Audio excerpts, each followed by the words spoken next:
तो ये इसका मेन जो है मोटर इसमें है, ये ड्राइवर सीट के जो है वो नीचे है। हाँ, आप इस पे हाथ रखेंगे वो क्लच आपका दब जाएगा। रखना एक बार हाथ, ये देख रहे हैं पूरा का पूरा जो क्लच है वो पूरा अंदर दब गया। छोड़ना। मेन जो कंट्रोलर है वो इसका है, इसमें है सारा सिस्टम। फिर मैंने इसको ये ऐसा है कि आप जिम के अंदर जो है ना अपने काफ्स की ये वर्कआउट वगैरह कर रहे हो, ऐसा चीज लगेगी आपको ना। आज का वीडियो बहुत ज्यादा इंपॉर्टेंट खास तौर पर उन लोगों के लिए होने वाला है जो एक यूज्ड गाड़ी खरीदना चाहते हैं।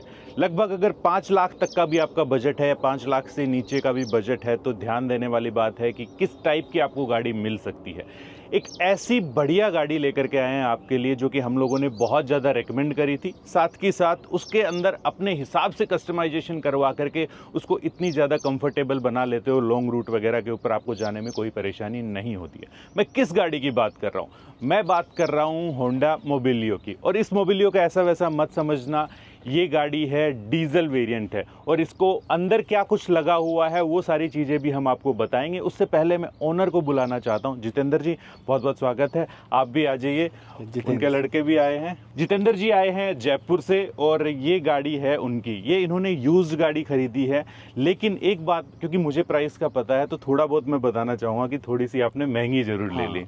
बिल्कुल, लगभग इन्होंने जो महंगी ली है 60-70 हज़ार रुपए के आसपास महंगी ली है। इसीलिए मैं आपको कहता हूं कि अगर कोई गाड़ी या इन्वेस्टमेंट करने से पहले 100% हमसे पूछ लिया करो। नीचे डिस्क्रिप्शन के अंदर मैंने लिंक छोड़ दिया है, 24 घंटे के अंदर अंदर आपको जवाब देते हैं, चाहे वो आप यूज्ड गाड़ी खरीद रहे हो, चाहे वो नई गाड़ी खरीद रहे हो, आपकी इन्वेस्टमेंट सही जगह पर जा रही है कि नहीं। खैर कोई बात नहीं, अब आपने खरीद ली, लेकिन गाड़ी इन्होंने अच्छी खरीदी है। ये डीजल वेरियंट है। आपने कब ली थी ये गाड़ी? मैंने ये गाड़ी नवंबर 15 नवंबर 2022 को 2022 के अंदर ली थी, नवंबर के अंदर। और ये वेरिएंट है 2015 का, 2015 जनवरी। और जब इन्होंने ली थी तो शायद चली थी 80 कितना 81-82 के आसपास चली थी। और अब कितनी चल चुकी है? अब मैंने चला ली इसको 30,000 और, यानी कि 1,11 हो चुकी है, 1,11,000 1,11 हो चुकी है। इस गाड़ी के अंदर इन्होंने IMT बना लिया इसको, जो लगती है ना वो ऑटोमेटिक बनाने वाली जो चिप होती है वो, ठीक है। वो जो हुंडई जो अपनी गाड़ियों में IMT बोलती है वो टेक्नोलॉजी पहले से ही आ गई थी। हाँ, जैसे आप वो आप ही के वीडियो से मैंने देखी थी काफ़ी हाँ, सारे यूट्यूब पे कि हाँ चीज़ बन सकती है। जी हाँ, हमने गुजरात में जाकर के उसको कवर किया था और बहुत सारे लोगों ने उसको पसंद भी किया था, बहुत सारे लोगों को बाद में पता भी चला था। उसके बाद अब ये थोड़ी सी फेमस भी हो रही है टेक्नोलॉजी। अच्छा, ये एक बात बताइए, इसको कहीं पेपर वेपर पे चढ़ाया था आपने? नहीं, इसके लिए कोई ऐसी रिक्वायरमेंट ही नहीं होती कि अंदर से ऐसा एडिशनल सिस्टम है जिसमें वायरिंग का भी कोई लेना देना नहीं है, किसी भी चीज़ के अल्ट्रेशन है ही नहीं, मतलब जीरो अल्ट्रेशन। अच्छा, सिर्फ सारी चीज़ें बिल्कुल ऊपर ही फिट हो जाती हैं और क्लच के साथ सिर्फ एक केबल कनेक्ट होती है जो उसको मूव करती है, बस। उसके अलावा कुछ ऐसा इलेक्ट्रॉनिक सिस्टम है ही नहीं इस तरह ये से। कितने में लगवाया था आपने सिस्टम? ये मेरे को मतलब काफ़ी रेट्स पता किए, तो जो रीजनेबल लगा मुझे इंस्टॉलेशन के साथ, जो बंदा खुद घर पे आके करके गया, कितने तो मेरे का? को 50,000 में टोटल 50,000 का आपको पड़ा। इसकी कोई complete। गारंटी वारंटी भी होती है? गारंटी वारंटी ऐसा है कि उन्होंने ये कहा है कि आपको कभी भी कोई प्रॉब्लम आएगी तो हम आपको सर्विस देंगे, और ख़राब होने जैसा कभी उन्होंने भी तो ये मतलब लाइफ टाइम? मतलब ऐसा कुछ डिफिनेट नहीं बताया कि कब हाँ। कैसा क्या, लेकिन उनका ये कहना है कि इसमें कुछ खराब होने जैसा नहीं है, आप यूज़ नहीं करोगे है। आपको नहीं आएगी प्रॉब्लम। हाँ, ट्रू। तो इतना इनकी एश्योरेंस काफ़ी था। सर्विस वालों ने इनकी चिप वगैरह भी उखाड़ दी थी, उन्होंने वापस से फ्री ऑफ हाँ। कॉस्ट शायद आपको वो दे दी है। अच्छा, गाड़ी कितने में ली थी ये तो बताओ? गाड़ी तो थोड़ी महंगी थी, लेकिन मुझे उस समय रिक्वायरमेंट को देखते हुए और गाड़ी की कंडीशन को मैंने समझा कि ठीक है मेरा इतना चल जाएगा, तो मुझे मतलब इंक्लूडिंग रजिस्ट्रेशन मैंने ले ली थी इसको 475 में। 475, 4,75,000। देखिए, अगर थोड़ी सी और ज़्यादा तफ्तीश करी जाए और बहुत ज़्यादा अर्जेंसी ना हो कि तुरंत की तुरंत ही आपको गाड़ी लेनी है, तो ये गाड़ी आपको उस कंडीशन के अंदर मेरे ख्याल से 4,10, 4,20 के आसपास मैक्स वो कंडीशन देखी जाती है। वैसे मैं आपको बता दूं कि टॉप वेरिएंट है। हाँ, बस ये RS मोबिलियो RS जो है ना वो वाला वेरिएंट है। प्रोजेक्टर हेडलाइट्स वगैरह सारी सब कुछ आती है। सबसे अच्छी और प्यारी चीज़ हमें क्या लगी थी पता है इस गाड़ी के अंदर? वो थी कि ये इसकी जो मिडिल सीट वगैरह है वो स्लाइड भी होती हैं, और साथ के साथ यहाँ से देखिए पीछे जाने के लिए जो है इसको बस तुरंत ही करना होता है, तुरंत करना होता है, तो आप पीछे जो है वो आराम से देखने आराम से आप जा सकते हो पीछे।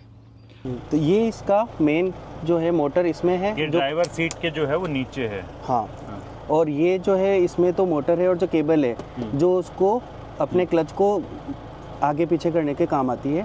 और मेन जो कंट्रोलर है वो इसका है, इसमें है सारा सिस्टम, जो पूरा जो अपन किट बोलेंगे, जो भी इसमें जो इसकी इलेक्ट्रॉनिक सिस्टम है वो सारा इसके अंदर है, वही कंट्रोल करता है। और इसी में आप कंट्रोलिंग ये भी कर सकते हैं कि इसके जैसे आप क्लच को जो रिलीज करने की स्पीड वगैरह है वो सारी आपकी प्लस माइनस से कम ज़्यादा हो जाएगी। और इसमें बाकी भी बहुत सारी सेटिंग्स है, क्योंकि ये क्लच मेरी एब्सेंस में इंस्टॉल हुआ इसलिए मैं सारी चीज़ तो डिटेल नहीं जान पाया। लेकिन जैसे हाफ क्लच की स्पीड है, क्लच की स्पीड है, फुल क्लच कहाँ पे है, वो सेकंड नंबर, थर्ड नंबर, मतलब बहुत सारे फंक्शंस हैं। सेटिंग अगर आप कर सकते हाँ हैं। तो जो आपको अगर लग रहा है ड्राइविंग के टाइम पे कि मुझे ऐसा नहीं ऐसा चाहिए, ऐसा नहीं ऐसा चाहिए, तो आप अपने हिसाब से सेटिंग उनसे करवा सकते हैं। ऐसा भी नहीं है कि रेस्ट्रिक्ट है कि आपको बस तो ऐसा मैं तो ही। यही कहूँगा कि जब वो लगाएं ना तो उसके साथ में मौजूद रहो और ये सारी चीज़ें अपने हिसाब से सीख लो, ताकि आप बाद में अपने हिसाब से एडजस्ट कर पाओ, है ना। बिल्कुल, आप उनकी प्रेजेंस में लगाने के बाद चला के भी देखें और उनको जो फील हो रहा है आपको कि मुझे ये थोड़ा फास्ट चाहिए या अप चाहिए, डाउन चाहिए, तो उनसे करवा लें। एक काम करते हैं, चलाते हैं और क्या क्या चैलेंजेस जो है ना वो आते हैं इसको IMT बनाने के बाद में, मतलब कि ऑटोमेटिक बनाने के बाद में, वो सारी चीज़ें, क्योंकि ये ट्रिप कर चुके हैं शायद पहाड़ वहाड़ के अंदर भी। नैनीताल वगैरह, हरिद्वार हम काफ़ी अभी लास्ट समर में घूम के आए थे, तो पूरा ट्रिप किया था, मतलब नैनीताल का पूरा सारा भीमताल वगैरह हर चीज़ हम काफ़ी कवर करके आए इसी गाड़ी से। अच्छा, जो मैंने प्राइस बताया ना वो 1.5 साल पहले के वाले की प्राइस बताएं, अब तो ये और भी ज़्यादा सस्ती मिल जाएगी अगर आप लोगों को ख़रीदना हो तो।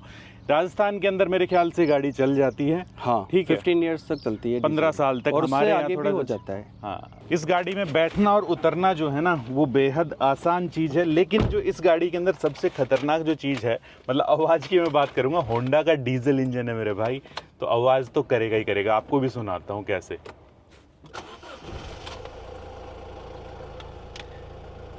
भाई साहब तो कह रहे थे कि फॉर्च्यूनर वाली फील दे देता है स्टार्ट करने में और ड्राइव करने के अंदर ना, ऐसे मतलब कि आती है, गुर्राता है पूरा का पूरा। खैर देखिए, जो लोग यूज्ड गाड़ी खरीदते हैं अपने टेस्ट के अकॉर्डिंग खरीदते हैं, नीड के अकॉर्डिंग खरीदते हैं, तो हमें वैसे ही बहुत ज़्यादा चीज़ें पसंद आती हैं उनकी, क्योंकि वो फालतू की फेक मार्केटिंग का शिकार नहीं होते, अपने हिसाब से तफ्तीश करते हैं और उसके बाद में वो अपने अकॉर्डिंग बनवाते हैं गाड़ी को। तो इस चीज़ से मैं बहुत ज़्यादा खुश हूँ और इनके लिए एक गिफ्ट लेकर के आया हूँ। सर, गर्मियों का टाइम है तो इसकी बहुत ज़्यादा आवश्यकता है। क्यों? क्योंकि इसकी फ्रेग्रेंस कुछ ऐसी है, क्योंकि ये है इनवोल का रेन फॉरेस्ट का स्प्रिंग वाटर, और इसकी फ्रेग्रेंस मैं आपको बताऊं कि ऐसी है जैसे कि एकदम से फ्रेश वाटरफॉल नहीं होता, वैसी खुशबू आएगी जैसे आप पहाड़ों का फील आ जाएगा। 100%। ठीक है, राजस्थान में भी आप प्रॉपर पहाड़ों का फील ले पाओगे। ठीक है, यहाँ पर देखिए ये बोतल आती है इसमें, और यहाँ पर जो है वो हैंगिंग टैग आता है। और ऐसा नहीं है, जब भी आप जाओ अपनी फैमिली के साथ, यार दोस्तों के साथ में, तब आप इसका स्प्रे जो है ना वो कर लीजिए, ताकि वेस्ट भी ना हो और कम से कम आराम से 3 महीने तक जो है ना वो चलता है। इसका निकालिए और सिर्फ 2 स्प्रे आपने मारने यहाँ पे, और पूरी गाड़ी ऐसा महकना स्टार्ट हो जाएगी साथ के साथ में। अब देखिएगा आपके पास भी पहुँच गई होगी अभी तक तो ये सर आपके लिए है। ठीक है, और आगे से भी खरीदें तो आपको 10% का ऑफ मिल जाएगा। और आप लोगों को भी, अगर आप मैन मोटर कूपन कोड लगाते हैं तो नीचे डिस्क्रिप्शन के अंदर जो है मैंने इनका बाइंग लिंक वगैरह दे दिया है, जाकर के 100% ट्राई कीजिए, गर्मियों में तो खास तौर पर। देखिए, इस गाड़ी को चलाने से पहले मैं इस चीज़ का मैकेनिज्म आपको थोड़ा सा बताना चाहता हूँ कि ये कैसे काम कर रहा है। ये देख रहे हैं, ये जो टेप लगी हुई है, ये टेप इन्होंने अपनी वैसे प्रोटेक्शन के लिए लगाई हुई है, नहीं तो इसकी भी ज़रूरत नहीं होती वैसे। ठीक है, आप इस पर हाथ रखेंगे, वो क्लच आपका दब जाएगा। मैं आयुष को बोलूँगा कि वो हाथ रखे, ताकि मैं आपको यहाँ पर क्लच जो है ना वो दिखा सकूँ। रखना एक बार हाथ, ये देख रहे हैं पूरा का पूरा जो क्लच है वो पूरा अंदर दब गया, छोड़ना। ठीक है, अब गाड़ी का एक बार बंद करना, ये देख रहे हैं पूरा का पूरा जो है वो आ गया आगे। और जैसे इग्निशन भी ऑन करते हैं तो मेरे ख्याल से ये आधा लगभग दब जाता है। तो इस चीज़ की वजह से क्या कुछ परेशानी भी होती है, नए इंसान को परेशानी होती है, इनको भी कुछ चैलेंजेस वगैरह आए, वो सारी की सारी चीज़ पूछेंगे। क्योंकि भाई दिल्ली NCR के अंदर या बड़े शहरों के अंदर बहुत लोग परेशान हैं, अपनी मैनुअल गाड़ी उठा लेते हैं, लेकिन वो चाहते हैं कि यार कम से कम ऑटोमेटिक होती तो मज़े आ जाते। तो क्या ये सोल्यूशन काम करता है कि नहीं? गाड़ी को लेने के बाद मुझे ये रिग्रेट नहीं है कि कुछ चीज़ें फीचर रिच गाड़ी है आपकी, अपने मतलब की सारी चीज़ें हैं, बस एक कमी लगती है, क्रूज कंट्रोल। क्रूज, हाँ, ये इसमें सिंपल वाला ही था। तो फिर एंड्रॉइड तो चाहिए, क्योंकि अपनों को नेविगेशन वगैरह, मेरा क्या घूमने का काफी शौक है। अब आप सोचिए 1.5 साल में 30,000 काफी होती है, जिसको पैर की प्रॉब्लम होते हुए मैंने इतनी चला दी। जी हाँ, ठीक है, ये किट लगवाया, काम की चीज है। यस, ये बात तो है। अच्छा, सर को तो थोड़ा सा पैर में भी दिक्कत थी, तो इस वजह से और भी ज्यादा नीड हो गई थी आपको, तो राइट। एक चीज याद रखिएगी कि वो जो क्लच जो दबता है ना, उसके नीचे पैर मत रख देना, ये कह रहे हैं कि वो दबाता ही जाएगा। बहुत बड़ी प्रॉब्लम है वो। हाँ, तो आप इसको बिल्कुल ऐसे ही समझिए कि भैया ये ऑटोमेटिक गाड़ी है, ऑटोमेटिक की तरह चला रहे हो, सिर्फ आपको गियर चेंज करना है। और एक चीज़ मैं आपको बता दूं, कई जैसे कि होंडे की IMT होगी या दूसरी जो गाड़ियाँ होती है ऑटोमेटिक, उसके ऊपर आप हाथ रख लेते हो ना, वैसी भी गलती मत करना, क्योंकि जैसे आप हाथ रखते हो तो क्लच आपका दब जाता है। तो सिंपल सा आपको सिर्फ गियर चेंज करने के लिए ही हाथ इसके ऊपर लगाना है, अदरवाइज नहीं लगाना है। मेरी आदत है, कई बार मैं इसको ऐसे पकड़ लेता हूँ, हाथ वगैरह रख लेता हूँ, ठीक है। तो आपको सिर्फ क्या करना है कि यहाँ से पकड़िए और गियर लगाइए और चलिए। और एक्चुअल के अंदर जो इसका इनिशियल टॉर्क इसका जो है ना, वो बहुत ही खतरनाक है, बहुत ही एग्रेसिव है। ये कह सकते हो कि जो क्रीप मोड वगैरह भी आप कहते हो ना, तो शुरुआत के अंदर अपने आप को बहुत ही धकेलती है गाड़ी, चाहे वो फॉरवर्ड में हो चाहे वो रिवर्स भी हो। अच्छा, AC की परफॉर्मेंस हमें तो बड़ी लाजवाब लगी। रियर में अच्छी मिल जाती है। हाँ, यहाँ पर दे रखा है। और ये वाला जो है ना, ये कई गाड़ियों के अंदर दरवाजों के अंदर आता है ना, उससे कहीं ज्यादा यूजफुल चीज है कि ये यहाँ पर दे। चीज आपको बताना चाहूंगा, ये चीज इसमें यहीं पर कंडेंसर कोयल है, इसकी जो AC की वो गैस है, वो यहाँ मूव करती है, तो यहीं पे से ठंडी हवा आती है। ऐसा नहीं है कि ब्लोअर की तरह से। सिर्फ ब्लोअर नहीं है। हाँ, मतलब अपन इसको 2 यूनिट कंसिडर कर सकते हैं कि कोयल यहाँ पर भी है। ओके, तो वहाँ पर कम ज्यादा करने का है। हाँ, कम ज्यादा करने का है। और नहीं, टेम्परेचर कम नहीं, 1 2 3 जो भी। हाँ, वो हाँ, एयर फ्लो की मैं बात कर रहा हूँ। हाँ, एयर फ्लो, लेकिन वो AC ऑन ऑफ तो वहीं से होगा। हाँ, अगर हमको चाहिए तो। अच्छा, अब मेरे को ये चीज मैं सोच रहा हूँ कि अपने आप चेंज करेगी। हाँ, वो हमें लगता है ना, क्योंकि अपने ऑटोमेटिक। 3 तरह का कंफ्यूजन हो गया यार बंदे को। बहुत ही खतरनाक वाला कंफ्यूजन हो गया ना। ये चीज तो है, लेकिन मैनुअल का फील आ जाता है। अगर मैनुअल का आपको शौक है तो कम से कम मैनुअल तो चला ही लो। वैसे भी इसका एक स्विच दे रखा है इधर ना, राइट साइड के अंदर। उसको आप ऑफ कर दो, ये तुरंत की तुरंत मैनुअल बन गई। ये चिप जो है ये काम करना अपना छोड़ देगी। समझ रहे हैं आप। अच्छा, एक और अच्छी बात क्या है कि अपनी जो मैनुअल गाड़ियां हैं, दूसरे तीसरे चौथे या 5वें में भी लगाता हूँ जैसे कि मैं, ठीक है, तो बंद हो जाती हैं, तो ये बंद नहीं होगी। आप ये कह रहे हो? हाँ, मतलब बंद ऐसे, जैसे अपन ने ब्रेक मार दिया तो क्लच दबेगा, बंद नहीं हो जाएगी। मतलब आप किसी भी गियर में रोकना है तो आप रोक लो। हाँ, आराम से रोकना है तो देखिए ना, रोक लो, बंद नहीं होगी। देखिए, ये मैंने रोक दी 5वें गियर के अंदर भी बंद नहीं है, क्योंकि ये क्लच दबाई हुआ है आपका। बस ये समझ रहे हैं कि आप चल रही है गाड़ी, आप 5वें गियर के अंदर हैं और ब्रेक मार रहे हैं आप, तो क्लच ऑटोमेटिकली दब जाएगा, आपका बंद नहीं होगी। तो वो टेंशन नहीं है। लेकिन अगर आप 5वें में उठाने की वो करोगे तो 100% बंद हो जाएगी। बिल्कुल। हमारे नहीं, देखिए, उतना ज्यादा स्मूथ प्रोसेस तो नहीं लगेगा आपको, लेकिन आपका काम बिल्कुल निकल जाएगा। जब एक बार आपको आदत हो जाएगी ना, फिर आप कहोगे कि वाह यार। आजकल की गाड़ियों के हिसाब से थोड़ा सा स्टीयरिंग इसका हैवी आपको लग सकता है। हैवी नहीं, अच्छा खासा हैवी लगता है कि होंडा सिटी चलाते हैं के बाद। हाँ। ये तो बहुत ही हैवी लगता है, लेकिन स्टेबिलिटी मिलती है। ये चीज़ हाईवे पे जब आप चलते हैं ना, तो लगता है कि कंट्रोल में है गाड़ी आपके। हाँ, रिस्पॉन्स तो है ही अच्छा। ऐसा नहीं है कि थोड़ा भी स्टीयरिंग फ्री मूव कर रहा है, ऐसा नहीं है। आप मोड़ेंगे उतना मुड़ेगी। ये बताइए कि ये लगवाने के बाद में आपको चैलेंजेस क्या क्या आए, जैसे कि आप पहाड़ों के ऊपर हैं या क्या, आप थोड़ा बता सकते हैं? मतलब जैसे सबसे बड़ा तो यही है कि इसमें जब अपन चढ़ाई पे गाड़ी ब्रेक कर देते हैं, फिर अपन को वापस उठानी होती है, तो ये तो अपने टाइमर के हिसाब से क्लच को रिलीज कर दिया है। और हमें चाहिए होता है कई बार जल्दी से क्लच रिलीज हो जाए। तो वो चीज़ की सबसे बड़ी प्रॉब्लम आती है, तो हमें फिर धीरे धीरे रेस के साथ लेना पड़ता है। लेकिन इसमें एक एडवांटेज वही जो आपको बता रहा था मैं कि स्विच है। अगर आपका पैर में कोई खास प्रॉब्लम नहीं तो आप ऑफ करके पहाड़ों पे छोटा मोटा जो बम्पर टू बम्पर ट्रैफिक है वो मैनेज कर सकते हैं। वो मैनेज कर सकते हो, यस। तो वो चीज़ मुझे नैनीताल जाते समय एक जगह पे लगी थी, जब बहुत ही ट्रैफिक था और कम से कम 5 मिनट तक मुझे धीरे ही चलना था चढ़ाई पे, तब ज़्यादा महसूस हुआ।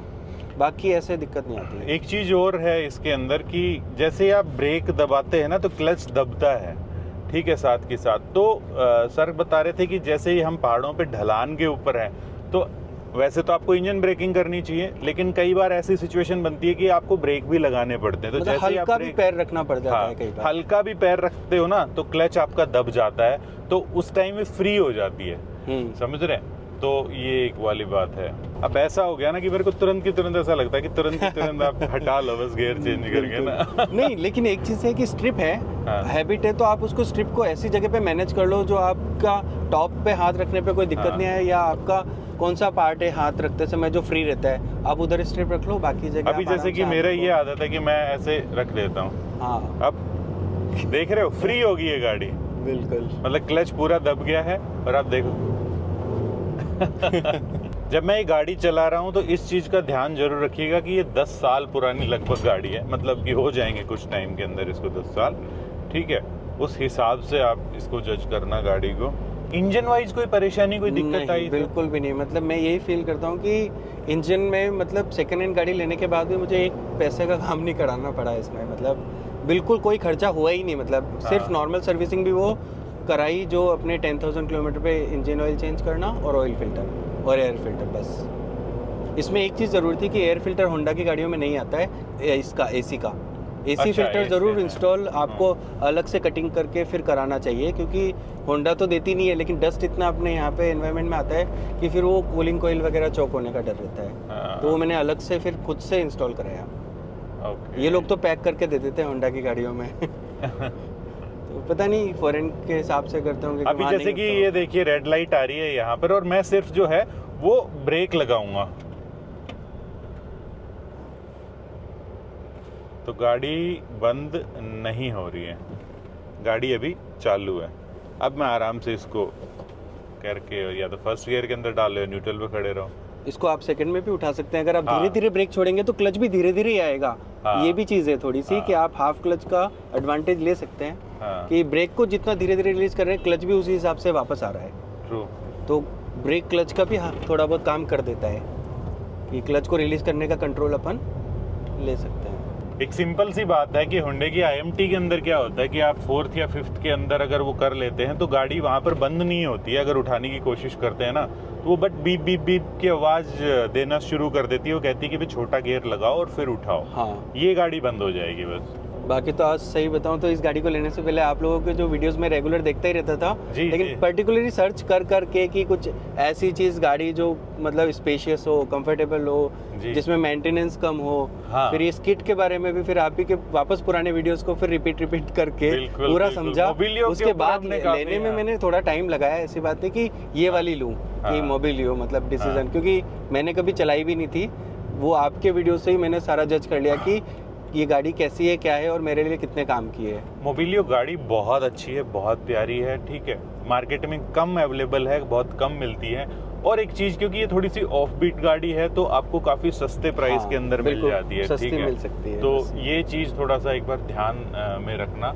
पार्ट के ऊपर आते हैं तो पार्ट अवेलेबल हैं क्या इसके? पार्ट्स मतलब जो अपने बॉडी पार्ट्स में थोड़ी सी दिक्कत आती है जो इजीली नहीं मिलते हैं, लेकिन हाँ इंजन से मैकेनिकली रिलेटेड तो मिल जाते हैं आसानी से मार्केट में। लेकिन अभी मैंने एक चीज़ और देखी थी, सुनने में आया था कि राइट टू रिपेयर के राइट्स के हिसाब से आपको अब होंडा शायद, अभी मुझे कंफर्म नहीं है, लेकिन शायद आपको मार्केट में मतलब रिटेल में पार्ट्स मिलने की अवेलेबिलिटी या वो लोग सेल कर रहे हैं कुछ, तो मैंने सुना है कि राइट टू रिपेयर का कुछ है ऐसा। एवरेज क्या निकाल देती है ये गाड़ी?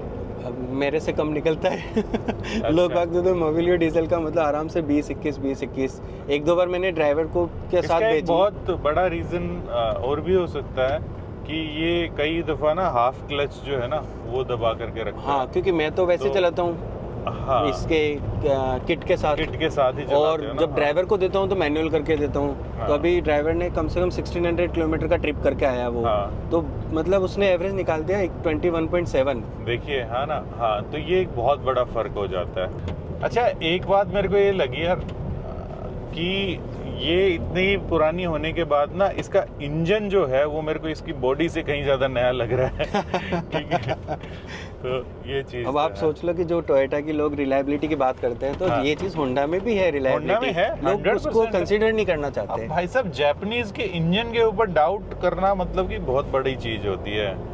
आप इसको भी लाखों किलोमीटर चलाइए, देखो अब आप 1,11,000 किलोमीटर चलिए, अगर उसने मीटर टेम्पर भी किया है तो और ज्यादा ही मान सकते हैं ना अपन, कम तो नहीं मानेंगे। बिल्कुल। तो आपसे एक चीज पूछना चाहूंगा कि आप रेकमेंड करोगे इस चिप को लगवाना, मतलब कि खास तौर पर अगर जिस प्राइस के अंदर ये मिल रही है 50,000 भी मेरे को तो थोड़े से ज्यादा है, ज्यादा नहीं, बहुत ज्यादा है, क्योंकि जिनसे मैंने वेंडर से भी बात की तो वो लोग भी ये कहते हैं कि सर हम भी कुछ कर नहीं सकते, क्योंकि जो सिटी क्लच ये कंपनी है ये खुद ही अपना प्रोडक्ट ही इतना हाई रेट में सेल कर रही है कि हम खुद ही उसमें इंस्टॉलेशन का ही तो लेते हैं आप लोगों से, और ज़्यादा क्या लेते हैं। तो वो चीज़ है कि प्राइस इसकी है तो बहुत हायर साइड में है। अब मैं इसको यहाँ से स्विच जो है ना वो ऑफ करूँगा और फिर देखता हूँ कि ये चलती कैसी है। ये कर दिया मैंने ऑफ, और ये कोई CNG का स्विच नहीं है, ठीक है ना ये देखिए अब जो है ये मैं, हाँ भाई क्लच आपका भयंकर हार्ड है बहुत। तो मैंने ये कहा ना, मैनुअल के अंदर भयानक हार्ड है भाई। तो ये किट लगवाने के बाद क्लच के पैसे बचा लिए। मैं तो ऐसा करूंगा भाई, बंदी हो जाए, इससे अच्छा मैं ना दबाऊं। ठीक है, साइड में खड़ी कर लो गाड़ी। नहीं फिर मैंने इसको ये ऐसा है कि आप जिम के अंदर जो है ना अपने काफ्स की ये वर्कआउट वगैरह कर रहे हो, ऐसा चीज लगेगी आपको ना। ओ भाई इसमें यही एडवांटेज है कि आप किसी को देंगे या कोई मैनुअल चलाना चाह रहा है तो गाड़ी में आप ब्लॉक नहीं हो गए कि हाँ ये ऑटोमेटिक ही हो गई है। बहुत प्यारी चलती है यार ये, इंजन वाइज तो जीरो दिक्कत है इसके अंदर, जीरो। जैसे ये 80 की स्पीड के ऊपर 2000 आरपीएम से भी कम रहती है, तो अगर आप 80 से 100 की स्पीड मेंटेन करते हो तो ये माइलेज मशीन बन जाती है 100% भाई साहब, खतरनाक। तो हाईवे पे तो आपको गजब की माइलेज मिल जाएगी, क्योंकि हाईवे पे तो गियर चेंज करने का काम ही नहीं है कुछ। नहीं, बिल्कुल नहीं है। लेकिन फिर हाईवे पे अपन जैसे अब जयपुर से दिल्ली आना है तो 120 की स्पीड है, तो अपन भी फिर इतनी तो मेंटेन करेंगे ही। और अगर 120 मेंटेन नहीं करे तो आपको बिल्कुल साइड में चलना पड़ेगा। हाँ ये बात तो सही कह रहे हैं। तो ये थी जितेंद्र जी की गाड़ी, जो कि बेहद मज़ेदार चलती है और इन्होंने अपनी सहूलियत के हिसाब से सारा काम करवा भी लिया है। बस एक वो है कि अगर आप पहले हमसे संपर्क में होते तो 50,000 वाला जो सिस्टम है आपको ऑलमोस्ट फ्री में पड़ जाता आपको। इंक्लूडिंग हो जाता वो। हाँ इतने के अंदर ना फिर और ज़्यादा वैल्यू बनी ये गाड़ी हो जाती। तो दोस्तों ये था आज का हमारा वीडियो। आप नीचे डिस्क्रिप्शन के अंदर जो है वो लिंक पे जा करके सवाल वगैरह जरूर पूछ सकते हैं और नीचे कमेंट्स में बता सकते हैं कि आपको आज का वीडियो कैसा लगा। ठीक है, मिलते हैं ऐसे किसी नेक्स्ट वीडियो के अंदर इसी मैसेज के साथ कि अगर आप 4 व्हीलर चलाते हैं तो सीट बेल्ट जरूर डालना, 2 व्हीलर अगर चलाते हैं तो हेलमेट जरूर पहनना। Thank you so much Jitendra ji. Thank you. Thanks bro, कैसा लगा शूट। मिलते हैं नेक्स्ट वीडियो में। जय हिंद, जय भारत।